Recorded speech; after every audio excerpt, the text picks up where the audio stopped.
വിൽവമംഗലം സ്വാമിയാർക്ക് ഗുരുവായൂർ കണ്ണൻ പലപ്പോഴും പ്രത്യക്ഷ ദർശനം നൽകാറുണ്ട്. ഒരു ദിവസം സ്വാമിയാർ ഗുരുവായൂരിലെത്തി നട തുറന്നിരുന്ന സമയമായിരുന്നു.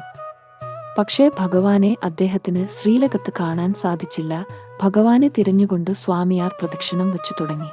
അതാ ഭഗവാൻ മേളക്കാരുടെ സദ്യയ്ക്ക് 6 വയസ്സുള്ള ആൺകുട്ടിയായി കയ്യിൽ മരികയും കയ്യിലുമായി പപ്പടം വിളമ്പുന്നു.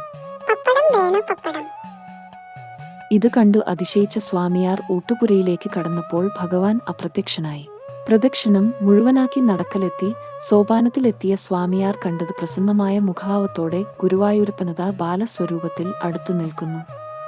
സ്വാമിയാർ ആത്മഗതമായി ചോദിച്ചു, കണ്ണാ, ക്ഷേത്രത്തിലെ സദ്യയ്ക്ക് ശ്രമിക്കാൻ എത്രയോ ജീവനക്കാർ ആത്മാർത്ഥമായി തന്നെ പ്രയത്നിക്കുമ്പോൾ അങ്ങെന്തിനാണ് ഇത്രയും ബുദ്ധിമുട്ടുന്നത്? ഭഗവാൻ അതിന് മറുപടി പറഞ്ഞു, വിൽവമംഗലം എന്റെ ഉത്സവം കേമമാക്കുന്നത് ഈ മേളക്കാരാണ്. അവർക്ക് ഞാൻ തന്നെയിട്ട് വിളമ്പുന്നതാണ് എനിക്കിഷ്ടം. അന്നു മുതൽ മേളക്കാരുടെ സദ്യ കൂടുതൽ ഗംഭീരമാക്കാൻ തുടങ്ങി. വിളമ്പുന്നവരുടെ ഇടയിൽ ഗുരുവായൂരപ്പനുണ്ടെന്നാണ് വിശ്വാസം.